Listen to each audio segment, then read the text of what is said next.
ஒரு சீன தேசத்து அரசர் இருந்தார். அவருக்கு வயசாயிட்டுது. அவருக்கு அடுத்தபடியாக அவருடைய புள்ள பட்டத்துக்கு வரணும், ஆட்சி பொறுப்பை ஏற்றுக்கணும். ஒரு நல்ல தலைவனுக்கு இருக்க வேண்டிய பண்புகள்லாம் தன்னுடைய மகனுக்கு இருக்கணும்னு விரும்பினார் அந்த அரசர். அதனால் இளவரசனை பக்கத்தில் இருந்த ஒரு குரு கிட்ட அனுப்புனார். இளவரசன் அவர்கிட்ட போய் சேர்ந்தான். அந்த குரு என்ன பண்ணார் தெரியுமா? இவனை பார்த்து சொன்னார், இதை பாருப்பா, நீ என்ன பண்ணுற, இப்போவே பக்கத்தில் இருக்கிற காட்டுக்கு போ, நடு காட்டில் போய் ஒரு இடத்துல உட்காந்துக்கோ. அங்கே என்னென்ன சத்தம்லாம் உன் காதில் விழுதுன்னு கவனித்து கேளு. உன் காதில் விழுந்த ஓசைகள் என்னென்னங்கிறத என்கிட்ட வந்து சொல்லு, அதுதான் எனக்கு தெரியணும், உனக்கு வேலையும் அதுதான் அப்படின்னு சொல்லி அனுப்பி வச்சுட்டார். இளவரசன் காட்டுக்கு போனான். குரு சொன்னபடியே ஒரு இடத்துல உட்காந்து கவனித்து கேட்டான். அதுக்கப்புறம் குருக்கிட்ட திரும்பி வந்தான். என்னென்ன சத்தம்லாம் கேட்ட அப்படின்னு கேட்டார் குரு.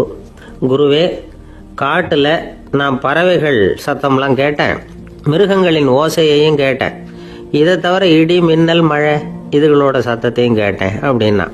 குரு யோசனை பண்ணார், நீ இன்னமும் சரியாக கேட்கல, அதனால் மறுபடியும் காட்டுக்கு போ, கொஞ்ச நாள் தங்கி இருந்து கேட்டுட்டு வா அப்படின்னார். இளவரசனுக்கு ஒன்றும் புரியல. இருந்தாலும் குருவின் கட்டளையாச்சே, மறுக்க முடியுமா? உடனே அவன் மறுபடியும் காட்டுக்கு போனான். ஒரு இடத்துல உட்காந்தான். கொஞ்ச நேரம் உன்னிப்பாக கவனித்து கேட்டான். சில நாள் கழித்து குருக்கிட்ட திரும்பி வந்தான். குருவே, இந்த தடவை சில துல்லியமான சத்தங்களை எல்லாம் கேட்டான். தேனி பறக்கிற சத்தம், நீரோடையின் மெல்லிய ஓசை, இதெல்லாம் கேட்டேன்னா. குரு சிரிச்சார். நீ மறுபடியும் காட்டுக்கு போ, இன்னும் சில நாள் அங்கே இரு, முழுமையாக கவனமாக கேட்டுட்டு வா அப்படின்னு சொல்லி அனுப்பி வச்சுட்டார். இளவரசனுக்கு குழப்பம் அதிகமாயிட்டுது. ஒன்றுமே புரியல. மறுபடியும் காட்டுக்கு போனான். மௌனமாக ஒரு இடத்துல உட்காந்துட்டான். அப்படியே தியானத்தில் ஆழ்ந்துட்டான். சில நாளில் அவனுக்கு இதுவரை கேட்காத ஓசைகள்லாம் கேட்க ஆரம்பிச்சிட்டுது. இதைத்தான் நான் கேட்கணும்னு என்னுடைய குரு எதிர்பார்த்துருக்கிறாருங்கிறத புரிஞ்சுக்கிட்டான். உடனே குரு கிட்ட ஓடனான். குருவே, இந்த தடவை காதுகளுக்கு கேட்க முடியாத சில ஓசைகளை கூட என்னால் உணர முடிஞ்சுது.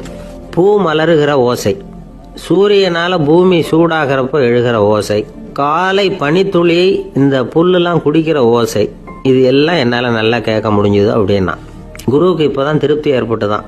இளவரசனை பார்த்து சொன்னார், இதை பாருப்பா, இப்போ தான் நாட்டை ஆளுகிற தகுதி உனக்கு வந்திருக்குது அப்படின்னு சொல்லி அதுக்கு விளக்கமும் கொடுத்தாராம்.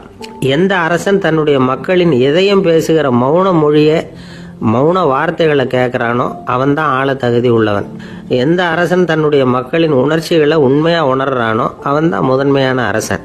போலி வார்த்தைகளை மட்டும் கேட்டுட்டு பல மௌன ராகங்களை காதில் வாங்கிக்காதவன் அரசனே இல்லை. எந்த நாட்டில் எப்போ ஒரு அரசன் தன்னுடைய மக்களின் உணர்ச்சிகளை கேட்க மறுக்கிறானோ அன்னையிலிருந்தே அந்த நாடு அழிய தொடங்குது அப்படின்னு அர்த்தம். இதுதான் அந்த குரு இளவரசனுக்கு போதிச்சது.